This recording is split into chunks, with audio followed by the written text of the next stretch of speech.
Dajte si pozor na tzv. Cenovú pascu, a to znamená, že ak vás to láka, povedzme dať vyššiu cenu na začiatok, aby ste mali z čoho zľavňovať, napríklad do 10-20 tisíc, môže to mať negatívny vplyv na váš predaj, pretože prvé 2 týždne je vaša nehnuteľnosť na inzertných portáloch čerstvá a ľudí to zaujíma, klikajú na to, je to niečo nové.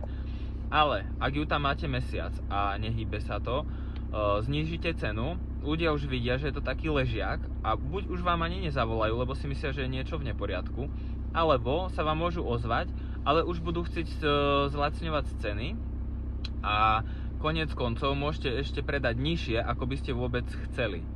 Moja rada znie, nastavte si predajnú cenu adekvátne stavu vašej nehnuteľnosti, dosiahnete viacej záujemcov, s ktorými potom môžete rokovať o cene, môžete spraviť tzv. Nejakú aukciu a koniec koncov môžete ten byt predať ešte za drahšie, ako na začiatku ste ho inzerovali.